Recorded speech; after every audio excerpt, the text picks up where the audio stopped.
নমস্কার, প্রত্যেককে নিয়ে শুরু করছি আমাদের আজকের লাইভ অনুষ্ঠান। এবং এই সময়ের এই অনুষ্ঠানে উপস্থিত থাকেন একজন উচ্চ শিক্ষিত জ্যোতিষ ব্যক্তিত্ব, যার প্রত্যেকটি কথা হচ্ছে যুক্তিপূর্ণ, যার প্রত্যেকটি ব্যাখ্যার পেছনে রয়েছে এক একটি কারণ, এবং তাই অচিরেই আপনারা কিন্তু তার বক্তব্যগুলোর ওপরে ভরসা করতে পারেন, আস্থা রাখতে পারেন তার ওপর। কারণ আনারই কথা তিনি বলেন না, এবং তার কথার পেছনে আমাদের শাস্ত্রের যেমন নির্ভরতা রয়েছে, ঠিক ততোধিক ভাবে বলবো যে বিজ্ঞানের উপর ভিত্তি করে তিনি কিন্তু তার বক্তব্যগুলো আপনাদের সামনে তুলে ধরেন। এবং আজকের অনুষ্ঠানেও সেরকম কিছু বিশেষ বক্তব্য নিয়ে উপস্থিত আছেন জ্যোতিষ আর্ণব গৌরব। আজকের অনুষ্ঠানে স্বাগত জানাই। নমস্কার। নমস্কার। আজকে এই প্রতিকার বা কিছু কিভাবে আমরা চললে লাইফে আমাদের জায়গাগুলো থেকে আমরা সমস্যাগুলো থেকে আমরা ঠিকঠাক ভাবে সমাধান পাবো, সেই জিনিসগুলো নিয়ে আজকে একটু আলোচনা করব। আপনাদেরকে বোঝানোর চেষ্টা করব যে কিভাবে কোন জায়গা দেখে প্রতিকার করালে আপনারা ঠিকঠাক ভাবে থাকবেন, ঠিকঠাক ভাবে চলবেন, সমস্যার সমাধান হবে। এবং শুধু প্রতিকার করিয়েও অনেকের দেখা যায় নানা রকম সমস্যা রয়ে যাচ্ছে, কাটছে না। সেগুলোরও কি কারণ, সেগুলোরও কিছু অনেক রকম কারণ হয়। তার মধ্যে আজকে একটা দুটো কারণ বলবো যেটা আপনারা নিজেরাই কিছুটা কিছু অজান্তে ভুল বলুন, কিছু কাজের জন্য বলুন, সেগুলো ভোগেন। সেইগুলো নিয়ে আজকে একটু বলা।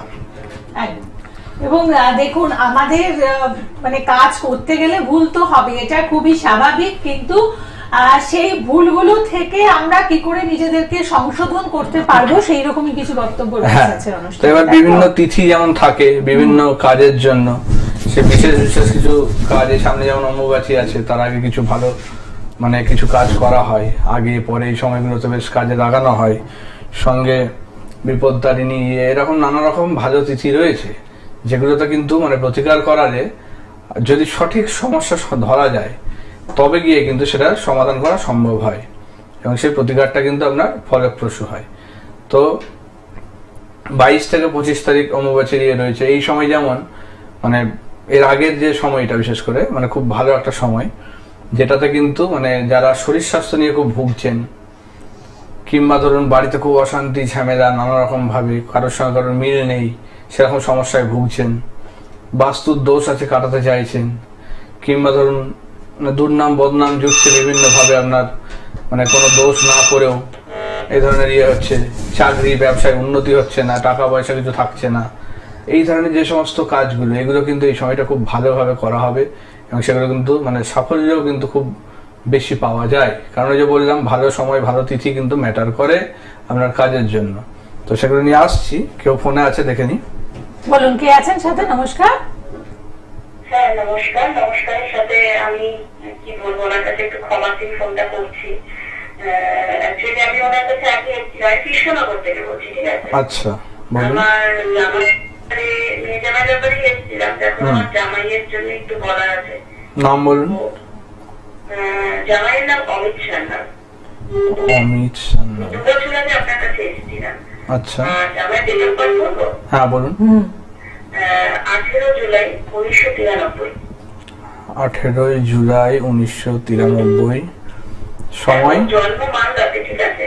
আচ্ছা। আর দুপুরবেলা 12:30। দুপুর 12:30 মালদা।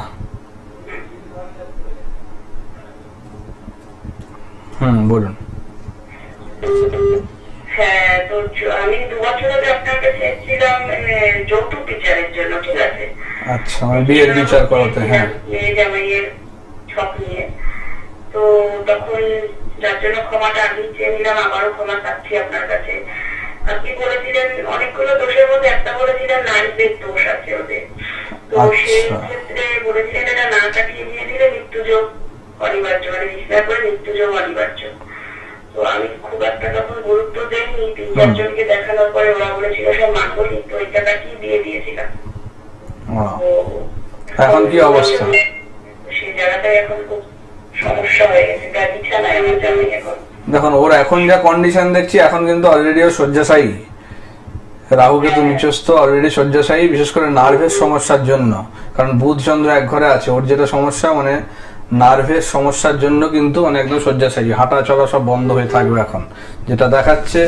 আর আগামী মানে 1-1.5 বছরের মধ্যে কিন্তু মানে খুব বড় একটা কিন্তু মানে ফাঁড়ার যোগ কিন্তু রয়েছে, ঠিক আছে? মানে সেটা মৃত্যু যোগও কিন্তু হতে পারে। আমি বাইরেও ট্রিটমেন্ট করালাম ব্যাঙ্গালোরে, যেটা বললেন শয্যাশায়ী, সত্যি শয্যাশায়ী, মানে একদমই বিছানায়, নার্ভের সমস্যা থেকে। ডাক্তাররা এখন বলছেন যে ওষুধে আর কাজ হবে না, ট্রিটমেন্ট নেই, যদি লাইফে কিছু মিরাকল হয় তাহলে কিছু ঘটানো যাবে। ও আপনি যদি এই জায়গাটা থেকে এখন বের করার সুযোগ কিছু আছে, আমি তো আর কোনো উপায় দেখছি না। দেখুন, যেটা আমি বলি আপনাকে এবার ডিটেলস ব্যাপারটা, আপনি যখন বললেন যে নারীর দোষ, এবার দেখুন নারীর দোষ বা নারী ভেদ দোষ যেটাকে বলা হয় সেটা হচ্ছে মানে পাত্রপাত্রী দুজনের মিলিয়ে হয়, ঠিক আছে? আপনার একার এই জামাইয়ের জন্য নয়, আপনার মেয়েরও নিশ্চয়ই আদি নারী, কারণ জামাইয়ের কিন্তু আদি নারী দেখাচ্ছে, জন্মসূত্রে কিন্তু আদি নারী, ওর মানে যে নক্ষত্র পেয়েছে সেটা আদি নারীর অন্তর্গত। তা আদি নারী যদি হয় দুজনেরই, অর্থাৎ আপনার মেয়েরও নিশ্চয়ই আদি নারী, সেই কারণে আমি নিশ্চয়ই বলেছিলাম। তো এই আদি নারী হলে মানে ছেলেটার কিন্তু মানে খুব কম বয়সে মৃত্যুযোগ কিন্তু আসে বিয়ের পরে, এইটাই কিন্তু হয়ে আছে। আর যেহেতু বুধ চন্দ্র হয়ে আছে, ওই যে বলেছিলাম ওই জন্য যে শয্যাশায়ী হয়ে তারপরে ইয়ে হবে, এই জিনিসটা কিন্তু হয়ে আছে।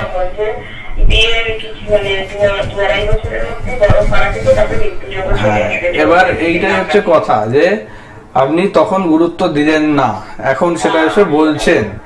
তো এইটা দেখুন এখনো কাটানোর জায়গা আছে, আমি বলবো না একদম নেই সেটা নয়, কারণ নারীভেদ দোষ বিয়ের আগে একরকম ভাবে কাটাতে হয়, সেটা যদি কাটানো যায় তবেই আমরা বিয়েটাকে রেকমেন্ড করি যে বিয়েটা দেওয়া চলবে, না হলে চলবে না। নারীভেদ দোষ যদি না কাটানো যায় তাতে কিন্তু বিয়ে দেওয়া চলে না। ওদের দুজনের না, ওদেরকে আনার দরকার নেই, কিন্তু ওদের দুজনেরই নাম গোত্র সমস্ত কিছু ডিটেলস লাগবে, সেটা তো একটা বটেই, কিন্তু শুধু এখন নারীভেদ দোষ দিয়ে হবে না, এটা কিন্তু এখন মানে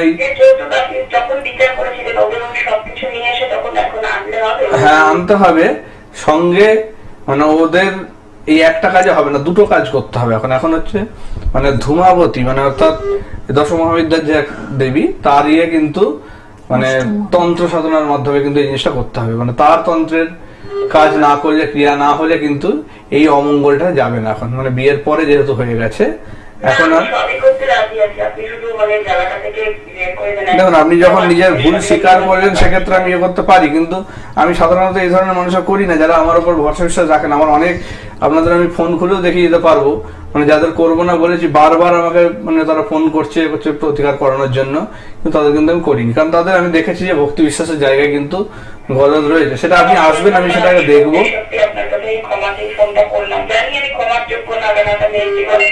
কারণ এগুলো সময়ের উপর ডিপেন্ড করে, তো শব্দ আমাদের থাকে না। এটা ওই সময় যখন বলেছিলাম সেই সময়টা আপনার গুরুত্ব দেওয়া উচিত ছিল, ঠিক আছে? যেটা করেননি সেটাই তো, সেটা তো আমার হাতে আর কিছু করার নেই না। এবার আপনি আসবেন, হয়তো বললেন এখন ওই দুটো ক্রিয়ার মাধ্যমে করতে হবে, এক নারীভেদ দোষ কাটাতে হবে, ধূমাবতী তন্ত্র সাধনার মাধ্যমে জিনিসটা করতে হবে, তবে গিয়ে হবে, ঠিক আছে? এটা করে দেওয়া যাবে, তবে 1 মাস 2 মাস পরে আপনি সেটা যোগাযোগ করুন, ঠিক আছে? কারণ এই 2 মাসের মধ্যে করা যাবে না, তারপরে আসতে হবে, ঠিক আছে?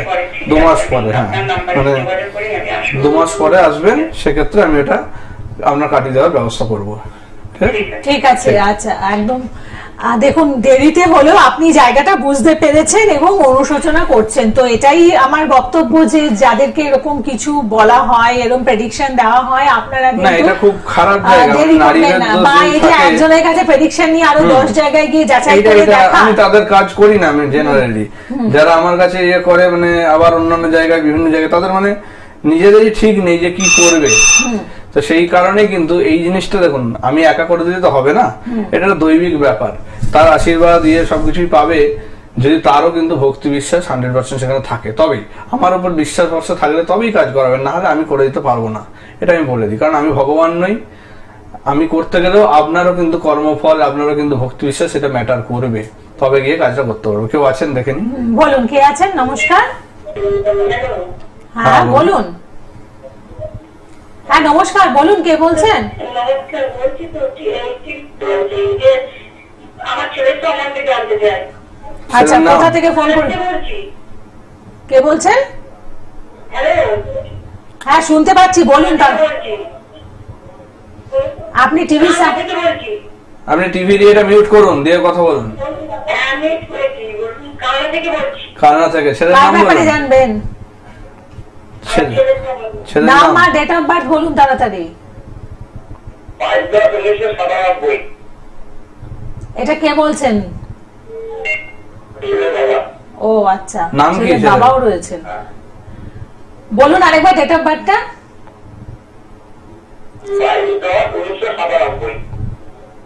5/10/1997। 22/10/1997। 10/97। সময়টা বলুন। রাত্রে 9:40। রাত 9:40। আর জন্মস্থান? অঙ্গীয়টাঙ্গা। আচ্ছা এবার বলুন ছেলের নাম। ভাস্কর কুমার। ভাস্কর কুমার।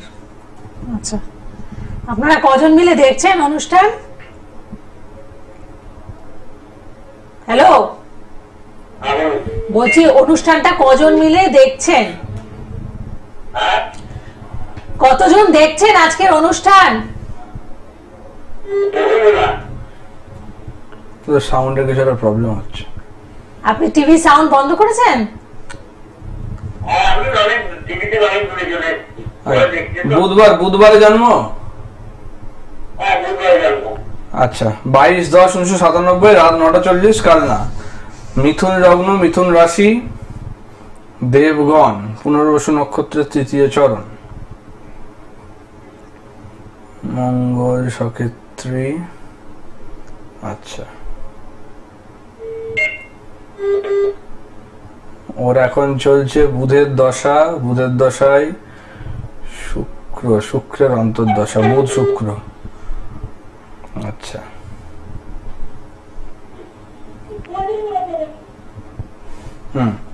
ওর যেটা দেখছি রবিটা নিচস্থ বসে আছে, বুঝলেন, নিচস্থ ঘরে। ওর চাকরি বাকরির জায়গার সমস্যা আছে। 5 তৃতীয় স্থানে রাহু, লগ্নে চন্দ্র ভালো, কিন্তু বুধায়িত্ব যোগ আছে। পড়াশোনার জায়গা ভালো ছিল, কিন্তু নিজের দোষে কিছুটা প্রবলেম করবে, এবং সঙ্গে মানে ওর মনোযোগের অভাব, সেটার জন্য কিন্তু ওর পড়াশোনার জায়গা, কেরিয়ারের জায়গাটা প্রবলেম করছে। কারণ রবি নিচস্থ থাকলে ভালো জায়গায় কিন্তু দাঁড়াতে সাহায্য করে না। সেক্ষেত্রে মানে খুব মানে হার্ড ওয়ার্ক, পরিশ্রম দিয়ে জায়গাটাকে করতেই হবে, এবং রবিটাকে তুঙ্গস্থ করতে হবে। রবিবারটা নিরামিষ খাওয়া উচিত ওর ক্ষেত্রে। 6 ষষ্ঠে মঙ্গল, শত্রুতা স্থান প্রবল, বন্ধু বান্ধব এবং এর থেকে কিন্তু সাবধানে থাকতে হবে, কারণ বন্ধুরূপী শত্রু হবে ওর, যেখান থেকে কিন্তু প্রবলেমটা আরো বাড়াবে। নবমে কেতু, ভাগ্যস্থানে কেতু, সেক্ষেত্রে মানে বাবা মায়ের সঙ্গেও মানে ওর কিন্তু মানে সম্পর্ক একটু প্রবলেম হবে, ঝগড়া ঝামেলা বেড়ে যাবে এবং মাথা গরম করবে। নবম দশম। বলুন এবার শেয়ার করুন আপনার ছেলে কি করছে এখন। আমার ছেলে টিউশনি করে একটা বেসরকারি স্কুলে চাকরি করে। ওরা তো বললাম হ্যাঁ প্রিপারেশন নিচ্ছে। বেসরকারি স্কুলে চাকরি করছে। পড়াশোনা কি কতদূর করেছে? বললো তো বুধাদিত্য যোগ আছে, মানে বুধাদিত্য যোগ থাকলে পড়াশোনা মোটামুটি হয়। আচ্ছা আচ্ছা, পড়াশোনা করছে তার সাথে চাকরি করছে একটা স্কুলে, বেশ ভালো। দেখুন ওরাই তো বললাম যে ওর মানে কর্মস্থানে প্রবলেম করবে, আশানুরূপ চাকরি পেতে কিন্তু প্রবলেম হবে। যতটা ডিজার্ভ করে ততটা পেতে দেবে না, কারণ রবি নিচস্থ।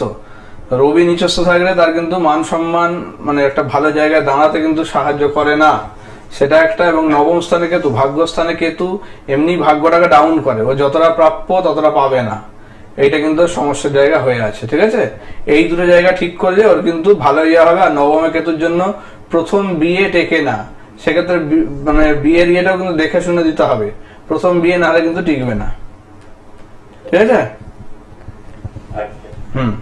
ঠিক আছে, ঠিক আছে, আপনি ভালো থাকবেন। দেখুন বলা হলো যেগুলো সেগুলো একটুখানি নোট ডাউন করে নেবেন। এবং সরকারি চাকরির জন্য আপনি জানতে চাইছিলেন, সেটা যেহেতু রবি নিচস্থ থাকলে খুব প্রবলেম, সেক্ষেত্রে সরকারি চাকরি পেতে সমস্যা করবেই, এবং এটা ঠিক করতে হবে ওকে, না হলে হবে না। নবমে কেতুটাও খুব মানে বাজে জায়গা, মানে ভাগ্যস্থানে কেতু তো, সেক্ষেত্রে ভাগ্য ডাউন করে, ভাগ্যেরা তো মার খায়, এটা একটা ব্যাপার করে। এবার দেখুন আমরা যে বিভিন্ন রকম যে ভুগি, তার যে সবসময় শুধু কারণ যে আমাদের ছক বা ইয়ে সেটাও নয়।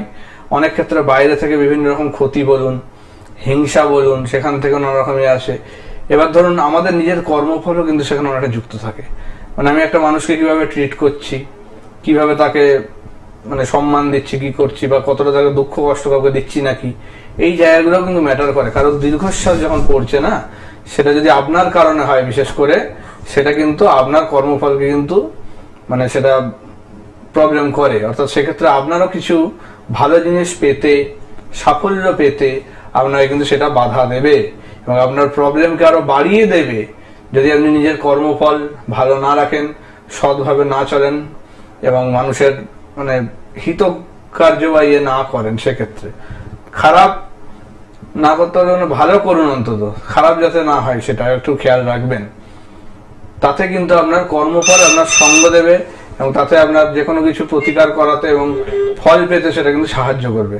তো এইটা হচ্ছে একটা ব্যাপার। আপনি অ্যাস্ট্রোলজারের কাছে যাচ্ছেন, প্রতিকার করাচ্ছেন, কিন্তু তার আগে এই জিনিসগুলো কিন্তু মাথায় রাখবেন যে আমাকে নিজেকে সৎভাবে ভালোভাবে চলতে হবে, তবে কিন্তু আমার প্রতিকার আমাকে ঠিকমতো ফল দেবে, না হলে কিন্তু ফল দেবে না। একটা ডাক্তারের কাছে যখন ওষুধ খেলে তার নিয়মগুলো মেনে চলতে হয়, কখন খেতে হবে, কি কি খাওয়া বারণ, কি কি করতে হবে, সেগুলো যদি না মেনে শুধু ওষুধ খাই যে কোনো সময় যে কোনো টাইমে কোনো না মেনে, তাহলে কিন্তু সেই ওষুধে কিন্তু আমার রোগ সারবে না। তো সেই রকমই প্রতিকারও কিন্তু সেই ব্যাপার, সেই নিয়ম মেনে চলা বা নিজেকে ভালো পথে থাকা, সেইটা কিন্তু একটা বড় ভাইটাল জিনিস। এখানে কেউ আছেন দেখি, বলুন কে আছেন? নমস্কার। নমস্কার, আমি হ্যাঁ ও আচ্ছা আচ্ছা, বলুন। তন্ময় দত্ত গোবর্ধন থেকে। আচ্ছা, বলছি যে ওই আমি একটুখানি ফোন করলাম ওই একটা বিষয় জানার জন্য স্যার। বলুন। আচ্ছা বলুন। হ্যাঁ, যেটা হচ্ছে আমি স্যারের কাছে দেখিয়েছি। আচ্ছা, কাকে দেখিয়েছেন? আমি স্যারের কাছে দেখিয়েছি। আপনি নিজের জন্য দেখিয়েছেন না আপনার কোনো রিলেটিভের জন্য? নিজের মায়ের জন্য দেখিয়েছি। আমি একটু আমার মাকে নিয়ে গেছিলাম, এখন আগের থেকে অনেকটা বেটার আছে। বাহ, ভালো। স্যার আমি একটুখানি বিয়ের বিষয়ে জানতে চাচ্ছি, বুঝলেন, দেখাশোনা করছি। আপনি একটু কাইন্ডলি যদি বলুন, জন্ম তারিখ বলুন। Sir 19 September 1986। 19 সেপ্টেম্বর 1986। 19 সেপ্টেম্বর 1986। হ্যাঁ, তারপর সময়টা বলুন। 3:25 বিকেলবেলা। আচ্ছা, আর জন্মস্থান? জন্মস্থান করলাম নদিয়া। বেশ। আর আপনার মায়ের কথা যে বলছিলেন, আপনার মা কি মানে প্রবলেম কি ছিল? শরীর স্বাস্থ্য নিয়ে ভয়ের জায়গা ছিল। এখন ভালো আছেন? হ্যাঁ, আগে এখন অনেকটা ভালো। আচ্ছা, দেখুন শুক্রবারে জন্ম আপনার, মকর লগ্ন, মীন রাশি, তাই তো? হ্যাঁ। রেবতী নক্ষত্র। আচ্ছা, আপনার বিয়ের জায়গাটা এখন জানতে চাইছেন? বলে দিচ্ছি। আপনার এখন চলছে শুক্রের দশা, শুক্রের দশার সঙ্গে বুধের অন্তর্দশা। বুধের অন্তর্দশা কাল থেকে শুরু হচ্ছে আপনার, ঠিক আছে? সেক্ষেত্রে কালকের পর থেকে আপনার কিন্তু মানে অর্থের জায়গা বা ফিনান্সিয়াল জায়গাটা ভালো হতে চলেছে, ঠিক আছে? আপনার কিন্তু এটা একটা ব্যাপার, কারণ এতদিন পর্যন্ত কিন্তু শুক্র শনি খুব একটা ভালো কম্বিনেশন ছিল না। এরপরে যে বুধ ঢুকছে, আপনার বুধ হচ্ছে খুব ভালো পজিশনে রয়েছে। বুধ আপনার স্ট্রং। সেক্ষেত্রে আপনার এই যে বিজনেস আপনি আছেন, আপনি তো বিজনেস আছেন, সেক্ষেত্রে আপনার বিজনেসের জায়গা কিন্তু মানে ভালো হতে চলেছে, ঠিক আছে? তো সেক্ষেত্রে কালকের পরের থেকে আপনার কিন্তু মোটামুটি দেখুন, একটা ট্রানজিট হলে সঙ্গে সঙ্গে 1-2 দিনের এফেক্টটা পাওয়া যায় না, তার মোটামুটি 15 দিন কি 1 মাস একটু ওয়েট করতে হয়। তারপর থেকে আপনি বুঝতে পারবেন সেটা রেজাল্ট যে কতটা কি চেঞ্জ হতে চলেছে। এবার বুধ যেহেতু ঢুকছে, আপনার বিয়ের জায়গাটাও কিন্তু খুলছে এই সময়, তো সেটাও একটা ব্যাপার। কিসের বলুন? ও 2026, সরি, হ্যাঁ 2026-এর মে মাসে ঢুকবে আপনার। আপনার এখন শুক্র শনি চলছে, তাহলে ওই মে মাস থেকে তখন থেকে কিন্তু সমস্যাটা হবে বেশি। আর ওনার অন্তর্দশা এখন চলছে, যেটা প্রত্যন্তর দশা দেখে নিচ্ছে একবার।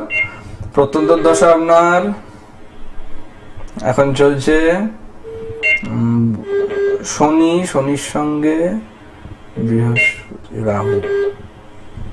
রাহু মঙ্গল, শনি মঙ্গল। আচ্ছা আচ্ছা আচ্ছা, শনি মঙ্গল চলছে এখন প্রত্যন্তর দশাটা মঙ্গল চলছে।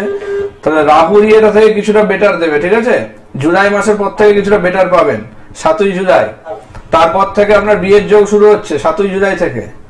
7ই জুলাই 2025 থেকে আপনার 31শে মে 2026 পর্যন্ত কিন্তু বিয়ের যোগ, ওর মধ্যে বিয়ে হবেই, ঠিক ঠিক আছে? হবেই। 7ই জুলাই 2025 থেকে 31শে মে 2026-এর মধ্যে আপনার বিয়ের যোগ, ঠিক আছে? ওই সময় কিন্তু প্রবল যোগ, বিয়ে হবেই, মানে খুব বিরাট কিছু প্রবলেম না হলে আপনার ধরে রাখুন 99% বিয়েটা হবে, ঠিক আছে? ভালো করে দেখাশোনা করুন, ছকটা মিলিয়ে বিয়ে করবেন। হ্যাঁ করুন, ছকটা মিলিয়ে বিয়ে করবেন, ঠিক আছে? 7ই জুলাই থেকে বিয়ের যোগ শুরু হচ্ছে। আমার বাড়িতে দমদমে এসেছিলেন তো, ঠিক আছে। আপনি দেখুন এখানে ফোন করেছেন, আরেকবার চেম্বারে আসুন, এসে কথা বলুন বিস্তারিত ভাবে। যারা পুরনো তাদের তো রয়েছে, তাদেরকে তো এখানে মানে দরকার নেই, তারা নিজেরা পার্সোনালি কথা বলতে পারবে, অসুবিধা তো কিছু নেই। এখানে যারা নতুন যারা করতে চায় তাদের জন্য বলা, কারণ আপনাদেরকে তো বলাই আছে, আপনাদের যখন হবে প্রবলেম হবে যা হবে জানার দরকার হবে আমাকে ফোন করে নেবেন ডিরেক্ট, সে তো বলাই আছে। আচ্ছা, এবার মানে এই জিনিসগুলো যেটা বলা যে আপনারা কিভাবে চলবেন কি করবেন, সেটা কিন্তু একটা ভালো অ্যাস্ট্রোলজার আপনাকে গাইড করতে পারে, যে কোন কোন কাজ করলে আপনার জন্য ভালো, যেমন কোন কোন দিন নিরামিষ খাবেন, বা কিছু ডোনেট করলে কি ডোনেট করবেন, কি রং ব্যবহার করবেন, কোন সংখ্যাটা আপনার জন্য ভালো, সেগুলো কিন্তু সমস্ত কিছু খুঁটিনাটি ব্যাপার জানা, আপনার বাড়িতে কি কি রাখবেন, কোন জায়গায় কি কি রাখা ভালো, বেডরুমটা কোন দিকে করা উচিত, বা বাস্তুর কোন জায়গাগুলো দেখা উচিত, সেগুলো কিন্তু খুব মানে একটা বড় জায়গা। কারণ আমাদের অনেক সময় দেখা যায় যে আমরা অনেক কিছু প্রতিকার করিয়েও সেরকম ভাবে ফল পাচ্ছি না, ভালো জায়গা আছে সেগুলো নষ্ট হচ্ছে। এটার কিন্তু একটা বড় কারণ আমি দেখি এখন, সেটা হচ্ছে আপনার বাস্তু। আপনার বাস্তু যেহেতু ঠিক মতো নেই, সেক্ষেত্রে কি করবে, আপনার যত ভালো যোগী থাক, যত থাক, সেটাও কিন্তু নষ্ট করে দেবে এই বাস্তু।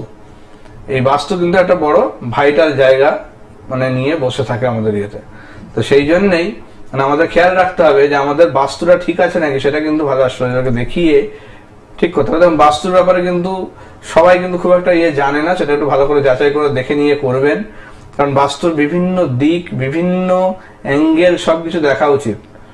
সেগুলো দেখলে তবে কিন্তু হ্যাঁ অবশ্যই প্রত্যেকটা অ্যাঙ্গেল গুলো মানে দেখা উচিত, কোন অ্যাঙ্গেলে কি করা উচিত। এখন যেমন কোন দিকটা সব থেকে শুভ দিক, এখন দক্ষিণ পূর্ব দিকে যিনি পড়াশোনা করেননি হয়তো, সাপোজ তিনি তো অ্যাস্ট্রোলজি করতেই পারেন, তার ক্ষেত্রে যে কতটা সঠিক তিনি এইভাবে সায়েন্টিফিক জিনিসগুলো বলতে পারবেন না আপনাকে, কারণ এটা পুরোটাই মানে একটা বিজ্ঞান, মানে এটা জিওগ্রাফি বলুন, ফিজিক্স বলুন, পুরো কানেক্টেড কিন্তু এতে। কারণ জিওগ্রাফি ফিজিক্স দুটো কিন্তু ভালো জ্ঞান না থাকলে এই জায়গাটা কিন্তু মানে করা মুশকিল, কারণ এই ধরনের যে ক্যালকুলেটিভ জায়গাগুলো, জিওগ্রাফি কিন্তু আমাদের দেখায় যে সূর্য পৃথিবীর যে মিলন, বিষুব মিলন কোন দিকে হচ্ছে, তবে সেক্ষেত্রে সেই দিকটা ঈশ্বরের দিক, ঈশান কোণ, সেটা হচ্ছে আস্তে আস্তে সরে আসে আমাদের, কেন সরে, এইসব কত ডিগ্রি করে সরে, এগুলো কিন্তু একটা বিরাট ম্যাটার করে এখানে। তো সেক্ষেত্রে আগে যেটা আমার একটা ভালো দিক ছিল, এখন হয়তো সেই দিকটা নাও হতে পারে, আমার কিন্তু সেটা চেঞ্জ হয়ে যাচ্ছে। তা সেইগুলো মাথায় রেখে আমাকে চলতে হবে, আমাকে যুগের সঙ্গে সেটাকে আপডেট করতে হবে নিজের মতো, তবে গিয়ে কিন্তু মানে আমি ঠিকঠাক ফল পাবো। যেমন এই বিজ্ঞানেরও যেমন বিভিন্ন দিক থেকে উন্নতি হয়েছে, ডাক্তারি লাইনেও যেমন বিভিন্ন রকম মডিফাই হতে হতে এসছে। আগে যেমন রিসার্চ হচ্ছে, যেমন হাতের সঙ্গে ডাক্তারি আমি একটা বলি এক্সাম্পল, তাহলে বুঝতে পারবেন। যেমন হাতের রেখা, যেটা আমরাকে বলি যে স্বাস্থ্য রেখা, হেলথ লাইন, এইটার আগে নাম ছিল কি জানেন? এটার আগে নাম ছিল যে মানে এই পেটের যে আর কি রোগ, মানে শুধু এটা দেখা হতো শুধু তখন যে পেটের লিভারের প্রবলেম বা প্রবলেমটা দেখা হতো পেটের রোগের, কিন্তু এটা যে আরো অনেক জায়গা আছে আমাদের পেটে, যে শুধু লিভার ছাড়া আরো অনেক কিছু থাকে, সেটা কিন্তু তখন আমাদের অতটা কিন্তু উন্নত ছিল না জিনিসগুলো নিয়ে। তো সেই জন্য সেটাকে বলতে পারতো না, এটাকে ওই জন্য লিভার লাইন বলা হতো তখন এটাকে বলা হতো লিভার লাইন। কিন্তু যতদিন গেছে এগুলো যত উন্নত হয়েছে, ডাক্তারি লাইনও উন্নত হয়েছে, মেডিকেলও উন্নত হয়েছে, সায়েন্সও উন্নত হয়েছে, এবং সঙ্গে অ্যাস্ট্রোলজিটাকেও কিন্তু তার সঙ্গে অ্যাডাপ্ট করতে হবে, তবে গিয়ে কিন্তু সঠিক ফল পাবো। তাতে লিভার লাইনটা কিন্তু এখন চেঞ্জ হয়ে গিয়ে এখন হেলথ লাইন হয়ে গেছে, কারণ ওখান থেকে অনেক শরীর স্বাস্থ্যের জায়গা কিন্তু দেখা যায়। সেক্ষেত্রে ধরুন কেউ গুগল দেখে, কেউ বিভিন্ন রকম আমার যেমন অনেক অ্যাস্ট্রোলজারও দেখি, আমাকে ফোন করে আমি পরে সেগুলো বুঝতে পারি, তাদের নাম্বারগুলো ট্রু কলারে বা এতে দেখি, সেক্ষেত্রে তারাও কিন্তু আমাকে বাস্তু বিভিন্ন জিজ্ঞাসা করে সেটা জেনে নিয়ে তারপরে দেখি তারা টিভিতে বা এতে প্রোগ্রাম অনেক কিছু করে। তো সেইগুলো উচিত নয়, শাস্ত্র জেনে তবে সেটা নিয়ে এগোনো উচিত, এবং ভালো ঠিকঠাক পথে এগোতে পারবেন। তাই ভাষা জ্ঞান নিয়ে আপনাদের সামনে কিছু তথ্য দেওয়া আর প্রকৃত জ্ঞান নিয়ে তথ্য দেওয়া, এই জায়গা দুটোকে আপনাদের ডিসক্রিমিনেশন করতে হবে। বিরাট একটা জায়গা আছে যে বাস্তু ধরুন আপনার সিঁড়ির যে কতটা স্টেপটা উঁচু করবেন, একটা ইট দেবেন না 1.5টা ইট দেবেন, বা কটা স্টেপ রাখবেন, সেটা ইভেন নাম্বারে রাখবেন না অড নাম্বারে, এগুলো প্রত্যেকটা ছোটখাটো ব্যাপারে কিন্তু ম্যাটার করে। ঘড়ি কোন দিকে রাখবেন, টিভি কোন দিকে রাখবেন, সবকিছু জিনিস একদম। এবং বিশেষ তিথি নক্ষত্রক্ষণে কাজ করেন, তাই যারা কাজ করাতে চাইছেন যোগাযোগ করুন। আজকের পর্ব এতটুকুই, ভালো থাকুন, নমস্কার। নমস্কার।